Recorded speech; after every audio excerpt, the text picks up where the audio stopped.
Cardinals fans, how's it going? Nick Batak, the native Arizona sports fan. Let's talk about the Cardinals' possible weaknesses, areas to improve on, unknown players, and possible sleeper picks that guys could break out. Basically, we'll go over the strengths of the roster from the 2020 to 2030 decade outlook, how they're going to build and what they need to just improve on.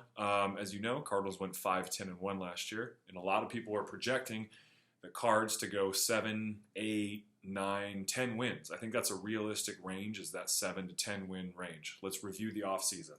Traded for DeAndre Hopkins. They traded David Johnson in a terrible contract, a second round pick, I think it was pick 40, for a top 3 to 5 wide receiver in his prime.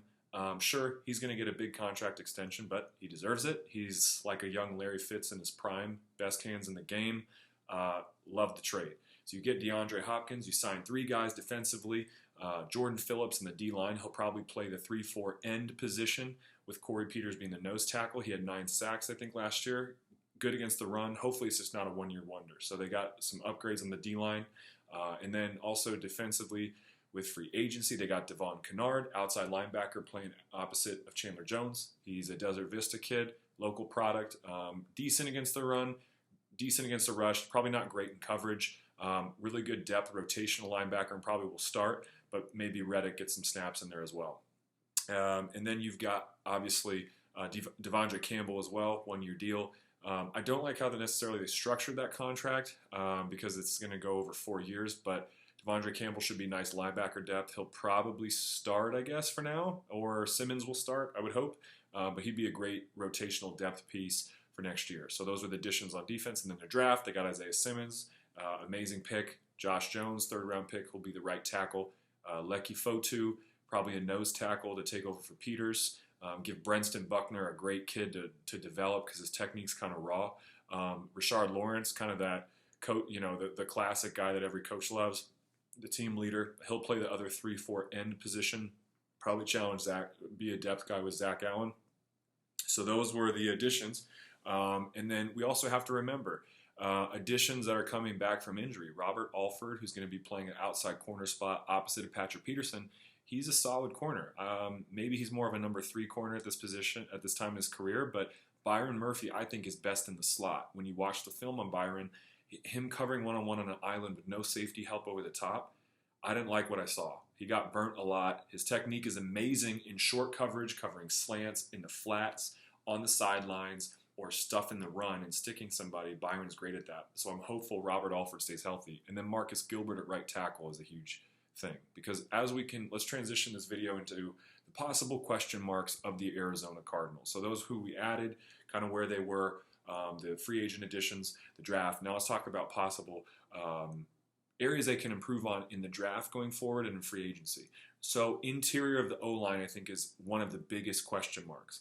So left guard, center, and right guard. I think DJ Humphries is the future left tackle. They signed him. 3-year, $45 million extension.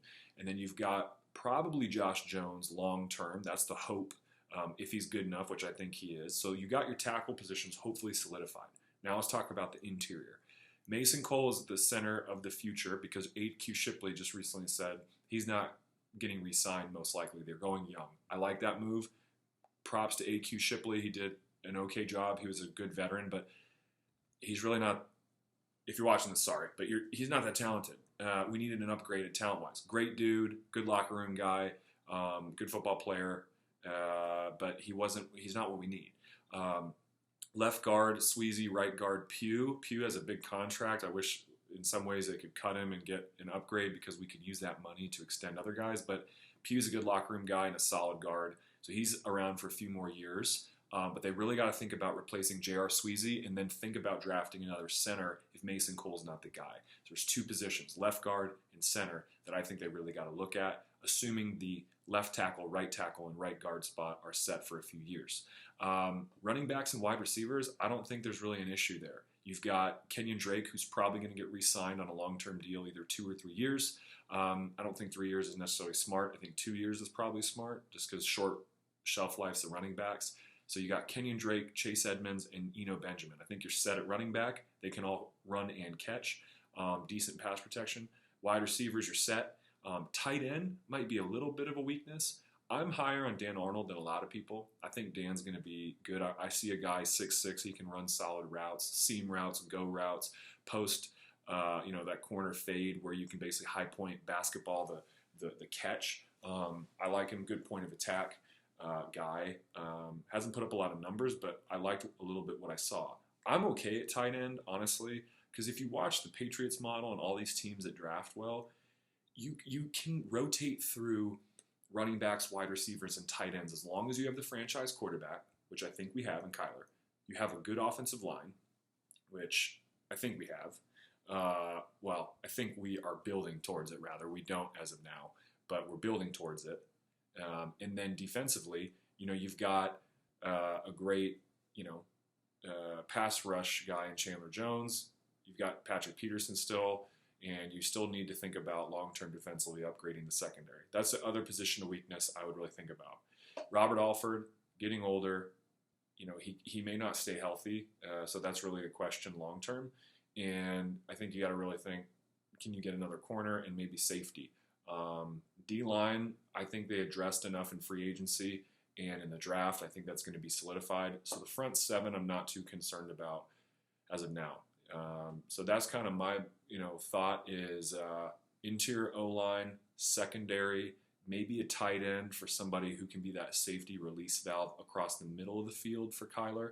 A guy who can block and catch, ideally a combination of Max Williams and Dan Arnold. Like a Mark Andrews tight end would be amazing for Kyler, because then you've got the guys on the outside, you've got the burners and Isabella, Kirk. The big X factor in the wide receiver core is Hakeem Butler to me. He's 6'6", runs a 4.4 40, but has some struggles catching the ball. I really hope this guy takes a step forward and provides us that outside wide receiver, because if you think about future matchups when you're on the goal line, imagine you run, two wide receivers on one side, two wide receivers, 4 or 5 wide, and then you have Kyler, and he's a threat to run it in. And then you've got Hakeem and Dan Arnold, 6'6", 6'5", just throw it up there.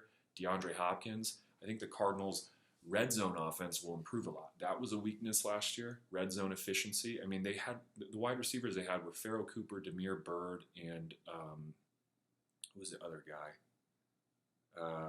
Keyshawn Johnson, who's still there. It's Pharaoh Cooper, Damiere Byrd, and some other guy. Why am I blanking? Anyway, those guys are all gone, and we've replaced them with more talent. So that's what I see. What do you guys think weakness-wise? Who'd you like the Cardinals to target in free agency and re-sign the next couple years? I think they're building towards a great future, and I am wearing number 21. I think he's a polarizing player, I guess, now for Cardinals fans. But let's not forget the dude's been to 8 Pro Bowls, and he came on in the second half of the season last year and played well. I'm a Pat P guy. I know he had some dumb stuff. I want to re-sign Pat P. I want to see him get a ring. He deserves one. So take care, guys. Go Cards, and talk to you soon.